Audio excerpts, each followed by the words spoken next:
A vida é feita de sonhos. E você está fazendo o que com os seus? Tem muita gente que desiste dos seus objetivos no meio do caminho ou até desiste de sonhar.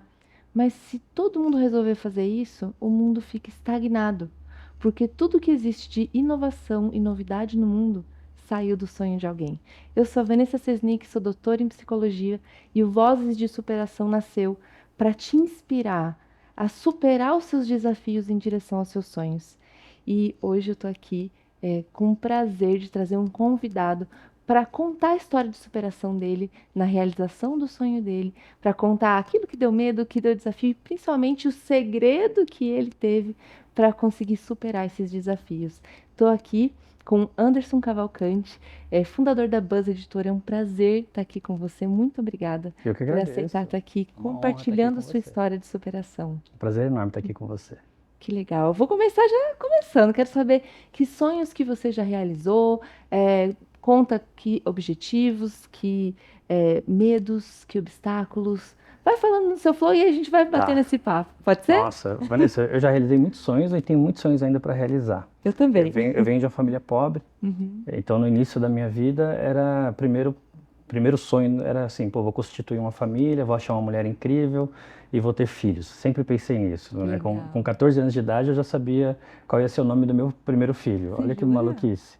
Ao ponto de todo mundo perguntar, quando veio o Mateus, que eu falava, eu vou ter um filho, vai chamar Mateus. Olha que doideira. Lindo.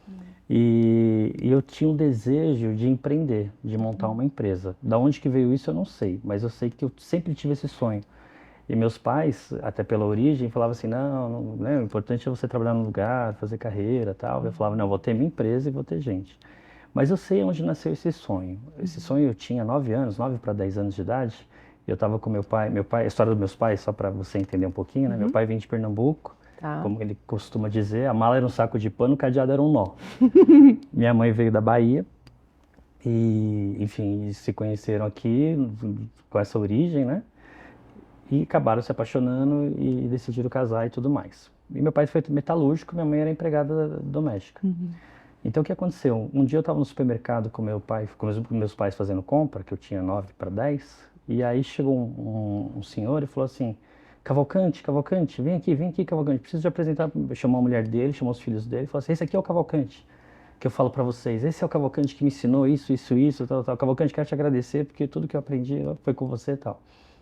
E aquilo me chamou a atenção de um jeito, eu vendo um cara falando do meu pai daquele jeito, um orgulho que não cabia em mim, e eu falei, poxa, tá aí, um dia eu quero poder viver isso, poder ajudar as pessoas e quem sabe ter esse legado para deixar no mundo, né? Deixar o mundo um pouquinho melhor do que a gente achou. Você falou, perguntou do sonho e me veio isso. Isso eu nunca contei em lugar nenhum. Que legal, obrigada. E aí foi interessante porque com 14 para 15 anos eu descobri qual que era a minha missão. E detalhe, 9 anos de idade, né, minhas férias, ou sempre que dava, eu ia vender geladinho na rua. Né? Com 11 anos de idade eu trabalhava na feira, né? Então eu venho trabalhando desde muito cedo.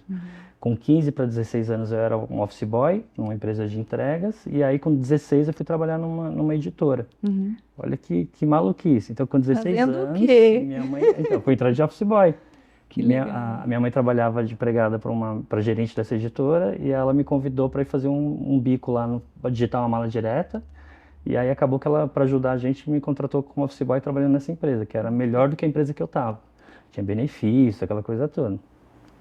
E aí fui crescendo e sem saber, né, nem imaginava que ali eu já estava passando por todas as áreas, que no futuro eu ia ter a minha editora.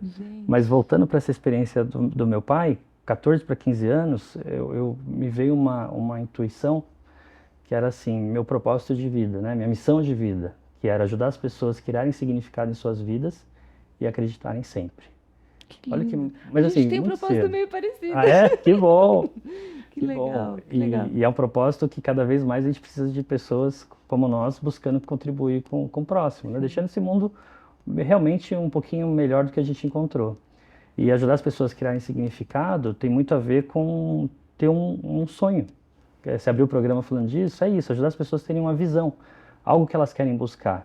Porque a maioria das pessoas acorda, levanta, vai trabalhar, dorme, acorda, levanta, vai trabalhar. Parece um robozinho. Exato, né? Parece que todo dia toca no rádio a mesma música. Todo dia ela faz tudo sempre igual e sacode às 6 horas da manhã.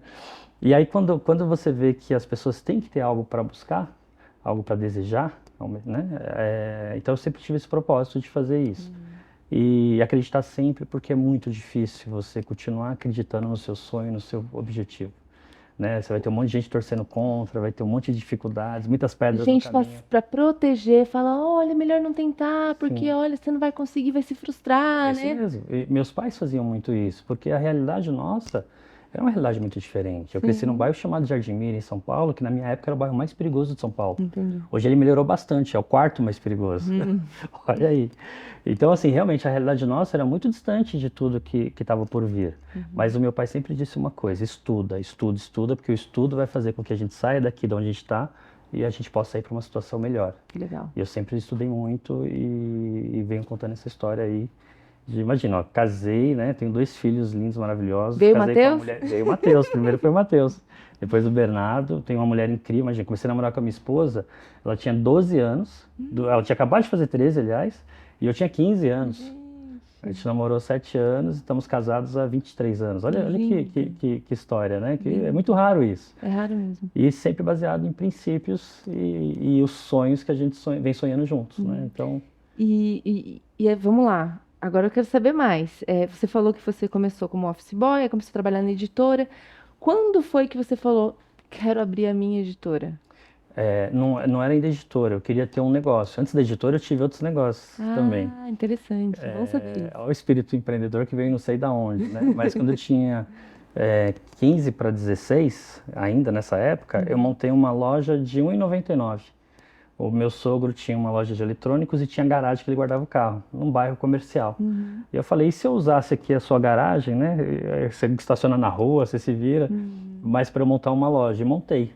E a loja estava indo super bem, então a gente coloquei uma funcionária, trabalhava nessa empresa de office boy na semana e fim de semana eu ficava lá. Ia comprar as coisas, repor, aquela coisa toda. Mas depois de 4 meses, abri uma loja na frente, assim, quase na frente, de, sei lá, 500 metros, 700, uma loja enorme, e a minha loja Um simplesmente que faliu, concorrente. quebrou. Que tinha caixa, tinha estrutura, que teve a visão, e eu não tinha, eu era um menino, não dava. Claro. E aí quebrei, E é o medo, fechei. falando disso, vou aproveitar, falando disso, é o medo de muita gente que está começando agora no empreendedorismo. Porque fica assim, tá, e se eu começar? Eu já escutei isso de pessoas. E se eu começar a colocar minha ideia no mundo e alguém grande perceber essa ideia, pegar, incorporar e crescer com ela e eu não ter condições de seguir, Sim. né? Esse é um risco que o empreendedor corre, né? Empreender É. é correr risco o tempo todo. Uhum. Eu costumo dizer que é você pular de um prédio sem paraquedas, sem rede de proteção, sem nada, Sim. porque é muito mais seguro você ser empregado. Muito. Só que você empreender, você corre risco o tempo todo e pode dar muito certo, como pode dar muito errado. Você pode perder tudo que você tem e sair com dívida, Uhum. ou você pode ganhar tudo que você nem sonhou ganhar na sua vida e poder ajudar a sua família, poder ajudar os seus amigos, ajudar a sociedade e assim por diante. E como Então, é que você empreender é correr lidou esse com risco. essa, Eu com fiquei essa muito quebra? mal. Não, quando aconteceu isso, quando eu vi que estava abrindo a loja, eu descobri que era uma loja de R$ 1,99, eu fiquei muito mal, fiquei Imagina. muito triste. Porque era um sonho que estava começando, aquela ideia de, agora tem uma lojinha, né? Era uma lojinha mesmo. E dali a pouco eu vou ter a segunda, vou crescer, aquela coisa toda. Mas aí quando eu vi a outra loja, eu não tinha nem tempo de reação. Já ia inaugurar, era uma rede que tinha chegado ali a 200 metros da minha loja. Então ali eu já vi que acabou. E aí ele abriu a loja e aí meu público todo foi para lá e acabou. Quebrei.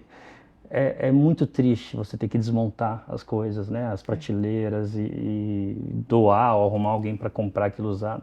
É uma sensação assim de fracasso tremenda, assim, muito, muito grande, de faltar um momento de reação. Mas qual que é o lance do empreendedor? O empreendedor é um ato de coragem, empreender. Então você assimila o golpe, Uhum. realiza aquela perda, né? Foi bom enquanto durou, né? E agora deixa eu assimilar isso daqui. E aí o desafio era, o que eu posso fazer a partir de agora? Posso ir para uma outra loja de 99 em outro Legal. lugar? E, Posso arrumar um investidor? e esse ponto é importante aqui que eu quero saber.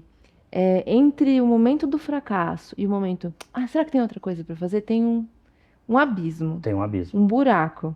de muita dor. de muita dor. Eu queria que você falasse desse momento, até pra gente saber o que é que você teve que fazer aí na sua cabeça pra conseguir passar por esse buraco e aí respirar e seguir em frente, entendeu? Quando você monta, então é um sonho. Muita gente falando, você tem certeza? Você vai fazer isso mesmo? Você acha que vale a pena? Quem vai cuidar? Vai dar tempo de você olhar? Você é muito novo, aquelas coisas todas. Uhum. Então, e aí quando você monta e começa a vender, começa a dar certo, você vê que o primeiro mês vendeu X, o segundo mês vendeu um X e meio e está crescendo, e aí no quarto mês abre um concorrente. Então você tá vindo aquela sensação de, tá dando certo, tá indo super bem, e todo mundo tá olhando e falando, pô, que legal, foi boa ideia, tá indo bem, e de repente acaba, né? Você tem uma ruptura, é uma quebra. É como se você entrasse num buraco negro. É como se você falasse assim, poxa, por que que isso aconteceu comigo? Você se vitimiza. Por que que tu foi abrir a loja logo na frente da minha loja? Por que que não abriu 2 quilômetros para lá? Por que que isso, né, eu não enxerguei isso antes? Por que que eu não tenho dinheiro, não tive dinheiro e não montei a loja maior primeiro? Por que que eu deixei isso acontecer? Então você se culpa e se vitimiza ao mesmo tempo. Assim, é uma sensação muito de fracasso, mas assim, o fracasso no mais profundo significado da palavra, entendeu? Já senti isso, eu sei do que você tá falando. Não sei se você que está me assistindo, está assistindo a gente, já sentiu isso, mas é uma dor assim que é difícil até de dar nome para essa dor, porque você se Parece sente que muito não dá mal. vontade de fazer mais nada porque você se sente tão fracassado que você, se eu fracassei a primeira vez, O mundo é injusto, não né? vai dar certo Ninguém nunca me mais. ama, ninguém... E aí eu lembro que eu fiquei acho que uns 2, 3 meses mal, fiquei mesmo, fiquei bem mal. E depois eu falei, meu, agora eu preciso pensar outra coisa. Show. E aí quando eu tinha 17 anos, começou aquela moda, você recebia no telefone uma ligação e tinha um áudio falando, olá, Vanessa, eu tenho uma mensagem para você. Aí você ouvia aquela mensagem de um locutor falando e no final falava, ó, quem te mandou essa mensagem foi seu marido e tal, tal, tal. E aí era um momento de emoção, era um correio elegante digitalizado. Sim, eu lembro. E aí eu soube de uma franquia, que era a primeira, porque um monte de gente fazia com CD, mas tinha uma franquia, tinha um sistema em Goiânia, que estava vindo para São Paulo, tinha um franqueado master, fui atrás e me tornei sócio desse franqueado master. Falei, agora resolveu minha vida. Era em Guarulhos. E aí eu ia para Guarulhos todos os finais de semana, mesma coisa, semana eu continuava trabalhando na editora, fim de semana eu ia para E tudo isso trabalhando em paralelo, na editora. em paralelo, porque eu era funcionário da editora. Gente. Era em paralelo. Era esse desejo, esse sonho de Várias querer coisas ao empreender. mesmo tempo. Exato.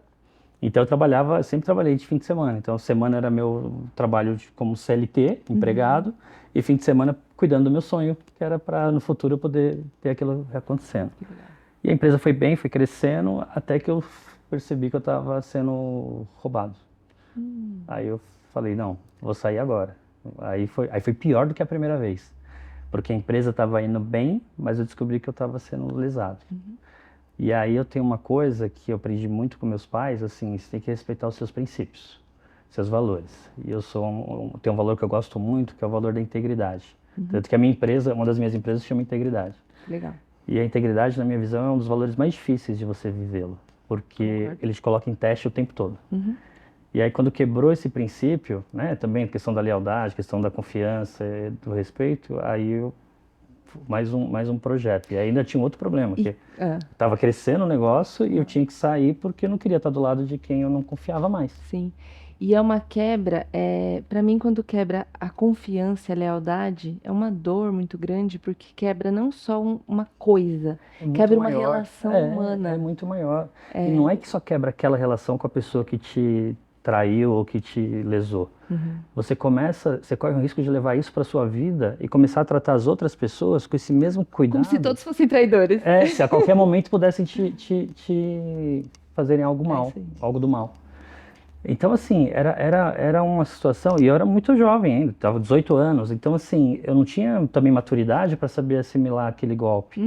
E aí eu comecei a achar que as pessoas eram ruins, as pessoas eram do mal, que todo mundo estava ali só para, né, porque ali era um sonho que estava crescendo, trabalhando. Como se só tivesse virando gente mal noite. intencionada no mundo. Exato. E aí eu lembro que aí eu fui fazer terapia.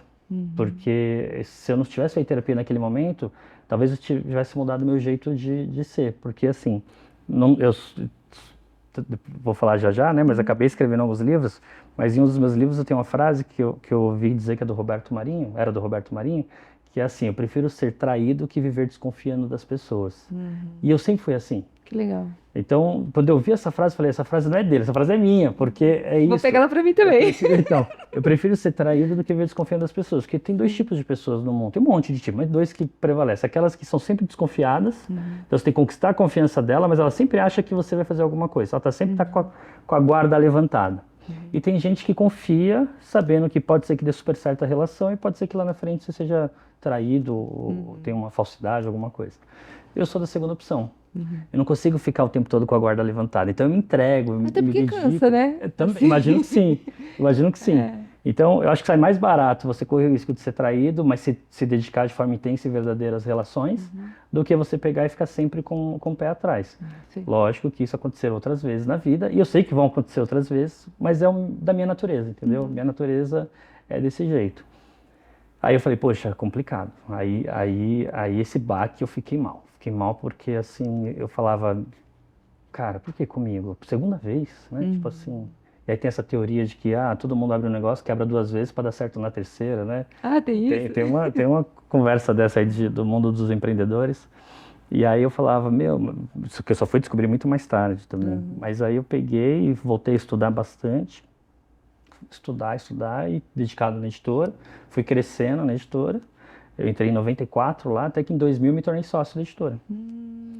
E Peraí. essa primeira editora que eu entrei como office boy. Caramba! É, muito interessante. Passei pelo estoque, passei por um monte de coisa. E em paralelo, eu também trabalhava tinha uma unidade da empresa que era voltada para palestra e treinamentos. Então eu também comecei a me envolver nesse meio e também, de algum modo, arriscar dar algumas palestras. E agora vamos pensar assim, pensando na trajetória, isso que você fez de tentar uma empresa, depois tentar outra, você teve que estudar muita coisa, mesmo que seja na prática, Sim. sobre criar um negócio, sobre o que você precisa fazer, mercado e tudo mais. E querendo ou não, isso acabou preparando você para perceber isso dentro da própria editora que você estava. Sim. Mas a maior lição que eu tive nesses dois negócios foi saber lidar com gente. Saber lidar com as pessoas. Pra gente. Por quê? Porque quando você vai fazer faculdade, eu sou formado em administração, com ênfase em marketing, tem MBC em comunicação, tem um monte de formações. Até psicologia, adoro psicologia, tem as áreas transacional, tem Que legal. Psicologia aplicada a negócios, enfim. Então, sempre gostei de estudar o comportamento humano. Mas quando você vai para a faculdade, vai para esses cursos, você não aprende a lidar com as relações humanas. Não mesmo. Você aprende teoria geral da administração, você aprende a pirâmide de Maslow, você aprende coisas que você vai usar em algum momento na administração, mas assim, você não tem uma aula, por exemplo, de feedback. Como que você dá um feedback para alguém da sua equipe, ou como você recebe um feedback? Tem técnica para isso, tem metodologia para isso. Não é uma coisa que você vai e fala o que você pensa, desopila o seu fígado e intoxica o fígado do outro. Né? Que é muito comum as pessoas fazerem isso. E aí eu fui descobrindo que na empresa é como se existisse outro jogo, entendeu? Existe o jogo do mundo acadêmico, que tem muita coisa muito bacana e interessante, mas tem o jogo da vida real. Tipo, treino é treino, jogo é jogo, sabe? E no jogo tem empurrão, tem solada, tem jogo de corpo, tem tudo. E aí tenho certeza, essas duas experiências me ensinaram muito. E quando eu assumi a empresa estava passando por um momento de muita dificuldade financeira. E naqueles 6 meses que eu sabia que ia ter que demitir gente, ia ter que fazer uma reestruturação na empresa, ou ela ia dar muito certo, ou ela ia possivelmente quebrar, quando eu assumi como gestor, na época não era CEO, na época era diretor executivo, né? Tá. Ali eu tive o maior MBA da minha vida, sobre pessoas. Ali eu lidei com situações assim que eu sei que nenhuma universidade, nem a melhor universidade do mundo seria capaz de me ensinar o que eu vivi ali. De conflitos acontecendo, eu lembro de uma situação onde eu tinha que demitir uma pessoa num departamento, e aí tinham 2, né? E aí eu fui conversar com uma delas. E ela pegou e falou o que ela fazia e começou a me envenenar com relação a outra pessoa. Pra ver se você mandava a outra embora. Exato. E quando eu fui conversar com a outra falou, eu faço isso, as duas faziam a mesma função, nós duas fazemos as mesmas coisas, só que ela tem filho, eu não tenho. Como eu sei que você tem que dispensar alguém, eu acho melhor você manter ela porque ela tem filho. Caramba. Mas assim, um comportamento completamente diferente. Eu não pensei 2 vezes, porque ali meu critério era muito mais pessoas que eu pudesse confiar do que qualquer outra coisa. No momento de dificuldade de reestruturação, tudo que eu não preciso é de mais veneno. E ali eu decidi por ficar com a segunda, né? Então, assim, era um critério muito baseado no que eu percebi e sentia. Mas aí você vê que a pessoa, no momento de pressão, faz de tudo para contaminar o ambiente, enquanto a outra se coloca numa situação de ir para Berlinda em prol da outra. Aí você fala, cara, eu preciso dessa energia. Eu preciso esse ambiente que eu vou criar. A empresa do Eu preciso ter mais futuro. pessoas dessa aqui pra gente crescer Exato, junto. exato, É isso né? aí. E não precisa falar que a gente fez essa redução e depois cresceu muito. Chegamos a ter 6 livros na lista dos mais vendidos. De 10 livros da lista mais vendidos, a gente chegou a ter 6. Que legal. E foi uma experiência incrível. E aí eu decido lançar meu primeiro livro. No meio de um monte de autores, um monte de gente ali com conhecimento, eu falei, pô, será que eu não posso escrever um livro? Será? Né? Lembra da minha missão. Fica surgindo um sonho novo, tipo, agora deu vontade de escrever um livro. Assim, será que eu sou capaz de escrever um livro? E aí eu penso muito assim na questão da verdade, né? Que eu falo da verdade absoluta, aquilo que realmente está dentro do seu coração. E eu lanço um livro chamado As Coisas Boas da Vida, que é um livro que fala de comer sem culpa, de fazer... Porque assim, quem tem dinheiro é fácil, mas quem não tem dinheiro tem que aprender a curtir um banho de chuva. Claro. Tem que curtir brincar na areia colorida, né? Então a gente tem que... E é um livro que eu falo que as coisas que realmente importam na vida, elas custam zero, né? Um beijo do seu filho custa zero, eu te amo da pessoa amada custa zero, Sim. um cafuné do seu pai e da sua mãe custa zero. E a gente se mata para conseguir muito dinheiro ou pouco dinheiro e esquece de curtir as coisas que realmente estão ali do nosso lado e que trazem sentido para nossa vida. Que legal. E o livro foi um best-seller. Eu vou ser sincera, eu não li o seu livro ainda, mas agora eu tô morrendo de vontade de ler. Não, e foi um gift book. E foi um sucesso, entrou na lista dos mais vendidos, tudo. Aí eu falei, caramba, será que eu sei escrever? Será que eu posso escrever? Aí fiz o segundo, o terceiro, o quarto, para encurtar a história. Hoje eu tenho 8 livros publicados. O mais famoso chama O Que Realmente Importa, que ficou 4 anos aí nos mais vendidos do ano do Brasil. Que legal. E está traduzido em 21 países. E já vendi mais de Sensacional. 2,5 milhões de livros físicos, e se contar e-book dá mais de 6 milhões. Nossa, Então, assim, é motivo de muito orgulho para mim saber que tem outras pessoas buscando viver o que realmente importa, buscando viver as coisas boas da vida. Sim. E sabe o que eu achei interessante? E que eu me reconheço nisso? Existe um propósito que igual você falou, tem um propósito que é o cerne, é o centro daquilo que você quer fazer. Sim. E aí você vai encontrando meios para conseguir aquele propósito. Então, poxa, eu vou conseguir esse propósito através do livro, então deixa eu lançar um livro. Poxa, eu vou conseguir lançando outros autores. Então eu vou lançar outros autores. Então eu vou conseguir fazer isso gerando uma empresa que tenha pessoas que tenha valores parecidos com o meu, então, com os meus. Então, você vai encontrando formas, e isso eu acho que é muito importante para quem está assistindo, porque às vezes a pessoa acha que sonhos é uma coisa que você tem que ter desde criança e pronto, acabou. Não, a gente vai construindo sonhos ao longo da vida, a gente vai renovando sonhos. Eu lembro que quando eu quis ser apresentadora de TV pela primeira vez, eu tinha 14 anos, eu era garota fantasia da SBT, e morrendo de vergonha de estar na frente da câmera. Menina, 14 anos, imagina. Uma criança. Eu não entendia nada de desenvolvimento humano, de psicologia, de nada. E era um caminho ali, um caminho da atriz, da modelo, só que parecia vazio para mim. E aí, no meio do caminho agora, achei um jeito, falei, eu acho que eu consigo ajudar as pessoas a realizar o sonho delas, não só com o trabalho que eu faço como psicóloga, como professora, etc., mas também como apresentadora. Então, eu vi isso assim, será? Vamos experimentar? Vamos experimentar escrever um livro e ver o que dá, entendeu? Isso. Então, eu percebo assim, para quem está assistindo, comece a observar isso na sua vida. O que pode surgir de ideia e você... será que seria legal experimentar isso? Porque pode ser que você experimente e vire um best-seller, entende?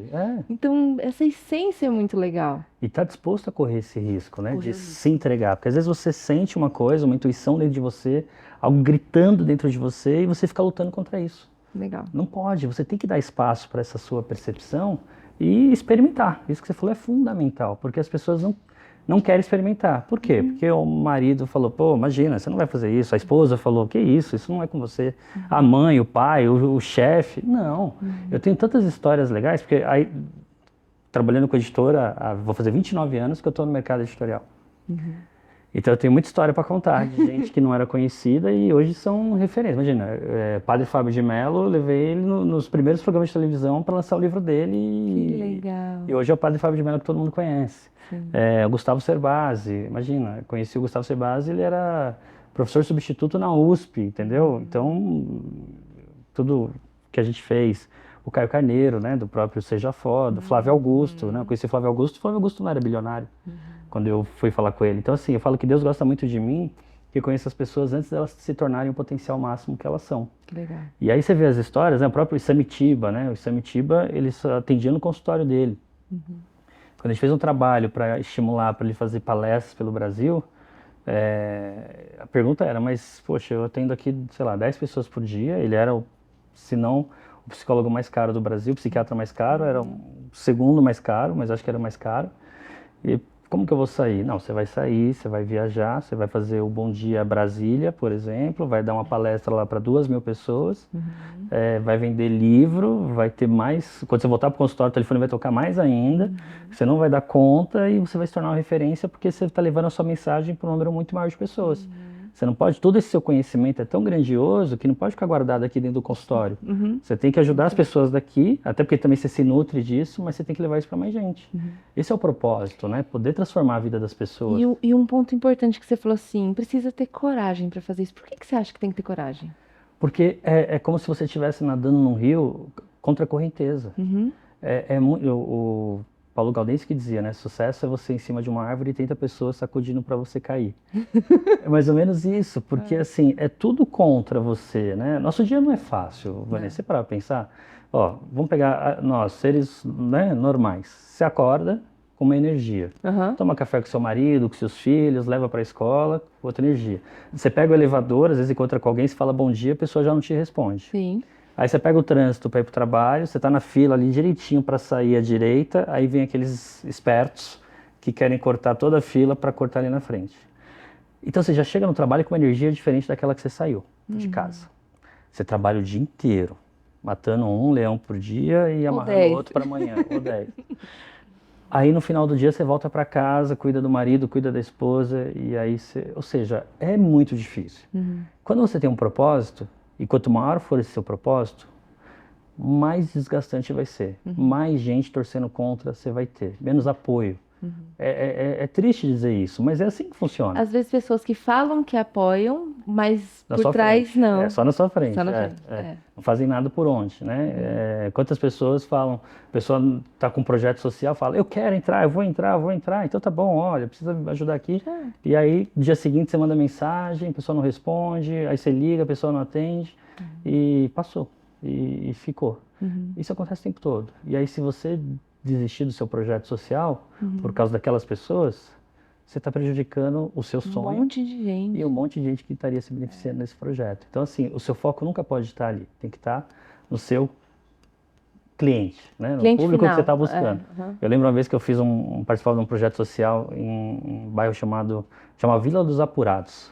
Um bairro que a gente fez um trabalho e depois virou Putuverá. E aí, numa das festas que a gente fez, de Dia das Crianças, não sei, a vice-presidente do Amigos do Bairro, né, chegou e falou assim, não vamos mais dar presente, não vamos mais fazer festa, não vamos fazer mais nada. Eu, mas por quê? Né? Ela falou assim, não, pô, a gente deu a boneca lá para a filha da Dona Maria, e a Dona Maria veio falar que essa boneca era muito simplesinha, o que ela está pensando que é? Não vamos dar mais nada, então ela que se vire para arrumar uma boneca para a filha dela. E era um bairro muito pobre, mas muito pobre. Aí eu falei, mas e como chama a filha dela? Ah, é a Letícia. E a Letícia gostou da boneca? Ah, a Letícia adorou a boneca, ela abraçava a boneca. Quem que importa? Aí eu, exatamente, falei, a gente fez a boneca para Dona Maria ou para Letícia? Para Letícia. Então olha para Letícia, esquece a Dona Maria, né? Então, no nosso dia a dia, se a gente morder essas iscas que são jogadas para nós, a gente acaba indo para o caminho errado. E você falou uma coisa muito importante, porque isso atrapalha as pessoas que estão assistindo a realizar os sonhos delas. Total. Porque às vezes elas ficam com foco num hater, que hoje na internet... É o que mais tem. É o que mais tem. Às vezes ela recebe 100 pessoas elogiando e uma criticando, ela foca naquela crítica. É isso. E ela não olha para o que realmente importa. Não. E isso é uma das formas de travar esse sonho, né? E por isso que eu falo do acreditar. O acreditar no sentido de fé mesmo. Uhum. que é acreditar no Criador, acreditar em você, acreditar no próximo. Uhum. E se você acredita e tem essa força, como a música diz, né, essa força estranha te leva a fazer o que você quer fazer. E aí não dá para olhar para o retrovisor, não dá para olhar para a grama do vizinho. Se você ficar olhando o Instagram dos outros, você vai sofrer com depressão. Porque a pessoa toma champanhe no sábado à noite e ela posta champanhe, toma champanhe no sábado à noite, no domingo à noite, na segunda, na terça, na quarta, e fala, nossa, minha vida é uma droga. Tem gente que tira fotos diferentes do mesmo champanhe para Pra poder postar. postar em dias Então, diferentes. Você sabia que elas fazem não, isso? tem até técnica Eu para fiquei isso. horrorizada. Eu falei, gente, vocês fazem isso mesmo? Tá vendo? Eu não sabia. Mas eu imagino, porque é um mundo que você vem de ilusão. E aí, se você morde essa isca e acredita nisso, você começa a achar que sua vida tá uma droga. Só que a sua vida não tá uma droga, né? Você tem o poder da decisão e da escolha. Você pode escolher todo dia o que você quer para sua vida. Você escolhe o que você vai viver. Você decide o que você vai fazer. E aí é muito interessante você pensar que assim, você pode tudo o que você quiser, desde que você esteja disposto a pagar o preço para isso. Isso é importante, porque isso é outro motivo que faz com que as pessoas travem seus sonhos. Tem gente que já me falou: ah, quando eu paro e penso no preço que eu tenho que pagar para conseguir o que eu quero, eu desisto. E beleza, o que eu tenho para dizer para você é que se você não quiser pagar o preço, você não pode reclamar de não ter aquela vida de quem pagou o preço. Exato. Porque tem um preço, inclusive está aqui hoje. A gente pagou um preço. E tem a ver com o tamanho do sonho. Né? Assim, sonho grande motiva, sonho pequeno cansa. Então, se você tem um sonho grande, e se você tem um projeto grande, onde você até sabe muitas vezes, seu projeto é tão grande, né? Por exemplo, imagina alguém que tem um sonho de acabar com a fome no mundo. Provavelmente essa pessoa vai morrer sem realizar esse sonho. Mas ela vai criar uma força, onde vai colocar mais um monte de outras pessoas para trabalhar com ela, que ela morre, mas o sonho continua vivo. Mas tem gente que acredita que não é capaz. Tem gente que quando coloca um sonho grande desse tamanho e se sente incapaz, o que eu acho que é uma ilusão, É claro. mas ela se sente incapaz, aí ela sente mais preguiça porque ela fala, pô, eu não vou ser capaz nem de fazer o pequeno, quanto mais o grande. O que você falaria para uma pessoa que pensa assim? Primeira coisa é, todo mundo tem capacidade de fazer o que quiser. Eu acredito isso. Eu sou Acredito também. alguém que veio lá do -1, né? E nunca passei fome, nunca passei necessidade. Meu pai sempre trabalhou muito, né? Minha mãe, enfim, para não faltar nada em casa. E o estudo, né? Sempre estudo. Eu estudei em colégio público, né? Enfim. Só que com muito desejo de sair daquela situação para uma situação melhor. Que, na minha opinião, o que nós que viemos de família simples, família pobre, temos que o filho do rico não tem? Essa garra, sabe assim, essa vontade de querer fazer por onde, essa gana de pagar o preço. Antigamente, né, se você era rico, você já aprendia inglês logo, o pobre não. Hoje em dia não, hoje tem curso, tem YouTube, tem um monte de coisa, tem cursos muito baratos, tem bolsa, então você consegue aprender. Talvez você vai demorar um pouquinho mais, você vai aprender um pouquinho mais tarde que o rico, mas você tem como aprender. Agora, qual que é a diferença? É que você tem uma garra, uma gana que nem todo mundo tem. Se você deixar prevalecer isso dentro de você, nada vai te impedir de crescer. Então, o que eu diria é, olha para dentro de você, olha para o sonho que você quer buscar. Sonho grande, qualquer coisa que é grande, você consegue vivê-la se você conseguir pensar em fatiar, né? Tanto que eu falo assim, qualquer projeto, antes, durante e depois, né? Então, se você consegue comer um elefante, consegue. Desde que você fatia ele em pedacinhos. Então, dá para comer em sei lá quantos meses. Mas tudo é possível. Agora, o ser humano tem uma capacidade infinita, Vanessa. Uma capacidade de criar vida na Lua e uma capacidade de eliminar a vida na Terra. Então, a gente é tão genial, tão bom, que se a gente quiser fazer uma coisa boa, a gente faz uma coisa boa, magnífica. Mas também, se a gente quiser fazer uma coisa má, a gente vai fazer, e o que é pior, vai fazer abraçado com a nossa preguiça, né? Com a nossa comodidade de estar sempre ali, que o mundo não é justo, que as pessoas não são... E de verdade, o mundo não é justo mesmo. A gente não está aqui para dizer, olha, vamos fazer o mundo ser justo. Não tem como, nesse momento, pensar nisso. Mas espera aí, diante desse mundo aí, o que é que eu posso fazer para realizar meu sonho, meu propósito, e sem querer puxar o tapete de ninguém? Né? Tem uma passagem bíblica que é assim, né? Quem é você quando não tem ninguém olhando? Isso. Acho que esse é o ponto, né? Porque assim, quando você está no palco, quando você está no programa, é uma coisa. Agora, desligou a câmera. Quem é você quando está atrás da câmera? Quem é você quando não está no palco, quando não está no trabalho? É nessa hora que você mostra para você quais são os seus princípios e seus valores, sabe? Quando você olha no espelho, você reconhece. como alguém que está fazendo algo maior para o mundo. E às vezes seu mundo, quando a gente fala mundo, assim, seu mundo pode ser seu marido, sua esposa, é seu filho, sabe? Assim, olha, eu vim para esse mundo para ser uma mãe presente, incrível na educação e na formação do meu filho, deixar um cidadão melhor para o mundo. Esse pode ser o seu mundo, e é um mundo maravilhoso. Mas você tem que ter um mundo que você tem que lutar todo dia. Isso vai fazer com que você faça o quê? Acorde todo dia mais cedo e vá dormir mais tarde. E no final do dia, é como se o Criador entrasse no seu quarto, botasse a mão na sua cabeça e falasse: obrigado, meu filho, obrigado, minha filha, por continuar a minha criação. É disso que a gente está falando, entendeu? Desse significado, dessa vontade de fazer algo diferente na sua vida e logo na vida das pessoas que estão no seu entorno. Se você muda, se você faz por onde, por você, imediatamente você, como exemplo, acaba impactando as outras pessoas.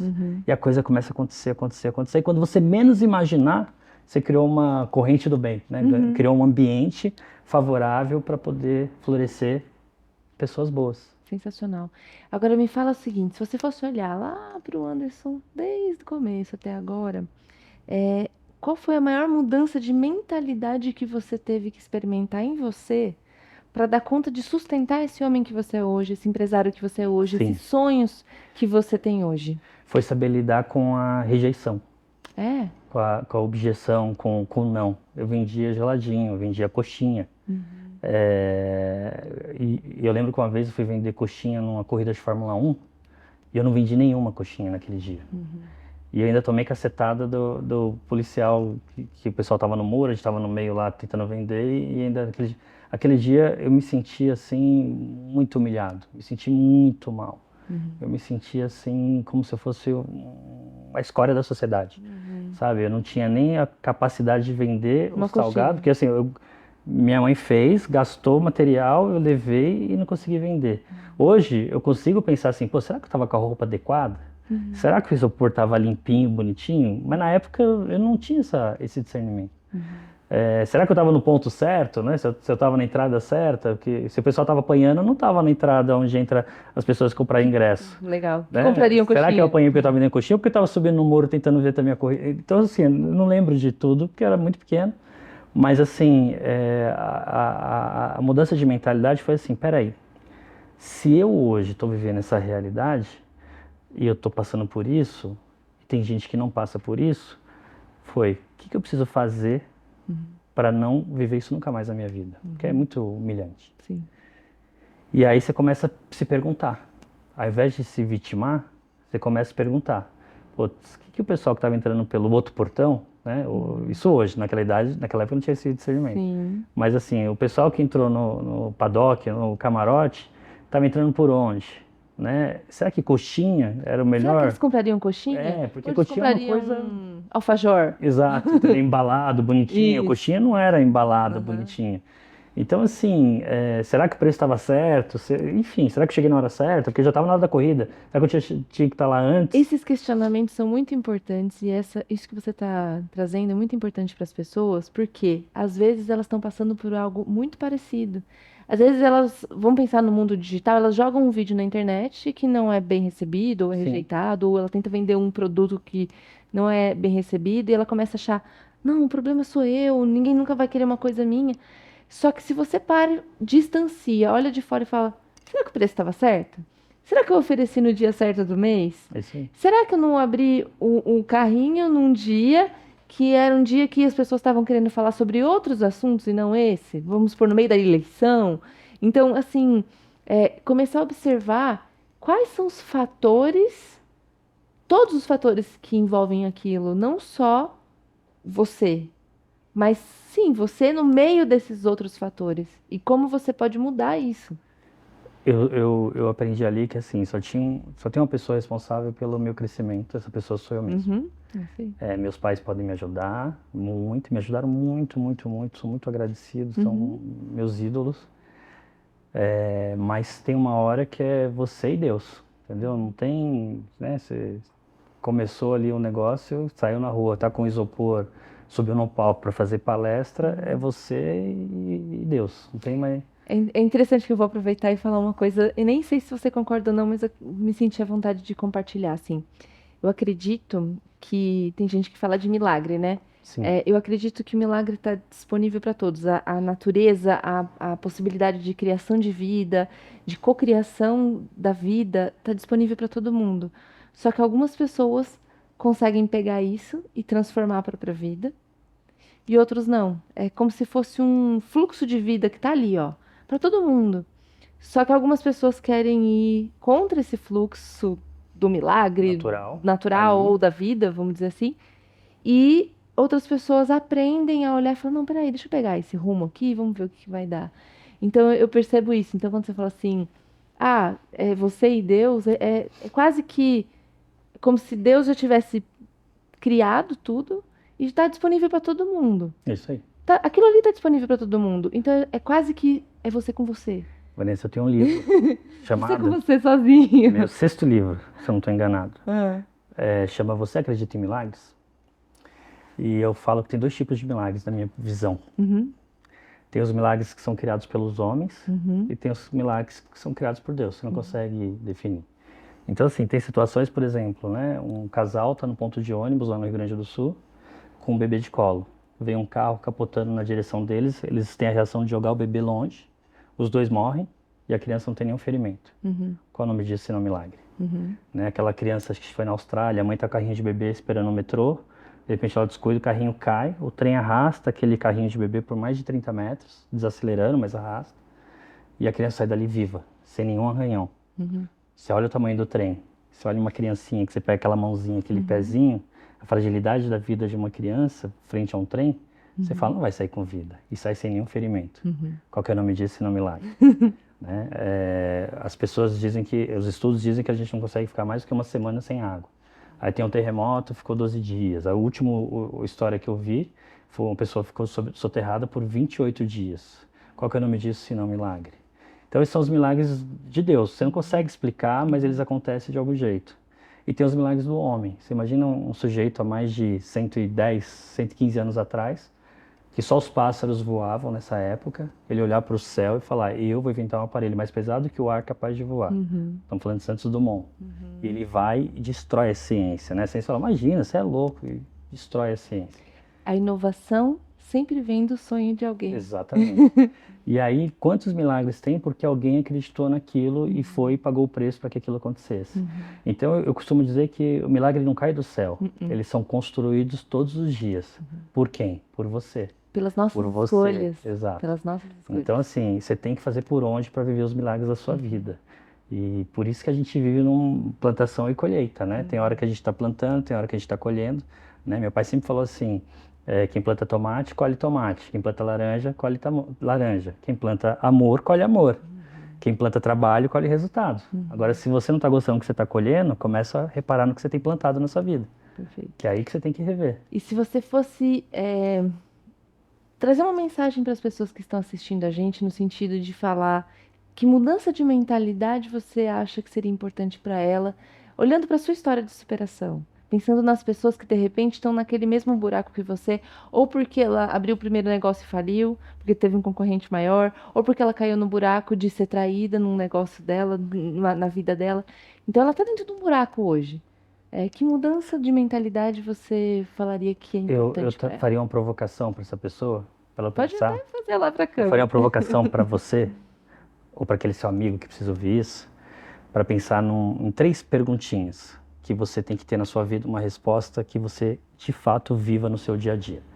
Estudando há um tempo atrás sobre longevidade, buscando entender os países do mundo que as pessoas vivem mais, aí tem gente que fala, é a comida daquele país, né? É a água que eles bebem. E aí o estudo que eu peguei no Japão, que é um estudo muito de um instituto de ciências, ele diz o seguinte, você tem que ter 3 perguntas para viver bastante na sua vida com qualidade de vida. Porque não adianta viver sem qualidade. É viver com qualidade, com propósito, com significado. É você responder sempre assim, algo por fazer, alguém para amar e algo por desejar.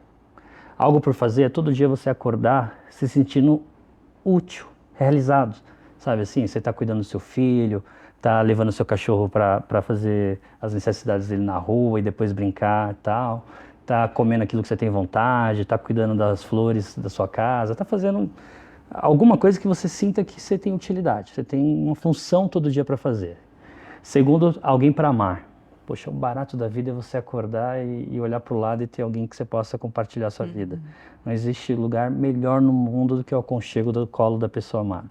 Então, assim, ter alguém para amar é fundamental. Você chegar na vitória, conquistar tudo aquilo que você quer e olhar para o lado e ter alguém para compartilhar é um tesão, é incrível. Então, tem que ter alguém para amar. E terceiro e último, algo por desejar. É o que vem lá na frente. Você Qual é nem o seu sabe ainda o sonho? que é. Qual é a sua meta? Qual é o seu objetivo? É isso que vai fazer com que você todo dia tenha o desejo de existir, ter mais saúde, se cuidar mais, porque você tem um propósito, alguma coisa maior para realizar. Pode ser uma nova faculdade, né? Agora tem estudos dizendo que as pessoas vão ter 3 formações diferentes ao longo da vida, 3 faculdades diferentes, 3 profissões diferentes. Pode ser uma faculdade, pode ser um projeto social que você quer ajudar, pode ser dar uma volta ao mundo, fazer um mochilão na Europa, sei lá qual que é o seu sonho. Ou o sonho que for. Pode ser fazer da quarta a um domingo, sabe? Faz só da quarta a um domingo, vai visitar aquela sua tia que você não vê faz tempo, pede pra ela fazer aquele bolinho de chuva que você adorava.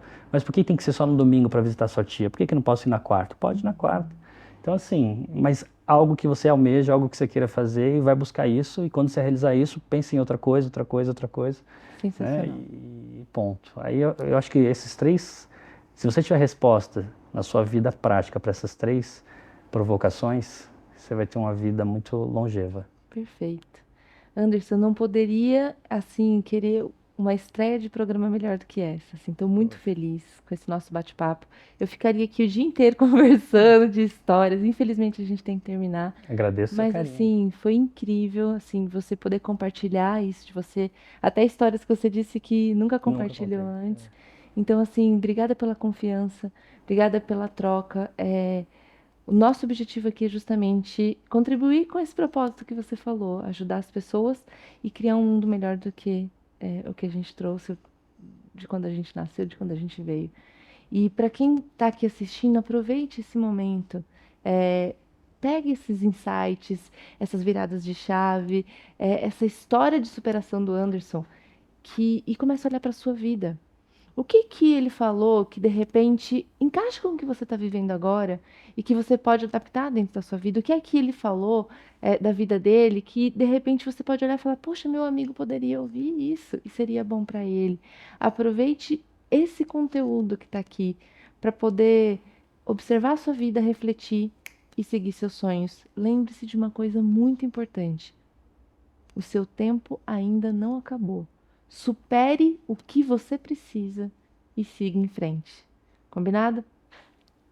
Foi um prazer estar aqui com Prazer foi você. meu. Obrigado. Muito obrigada e a gente se vê no próximo episódio. Tchau, tchau.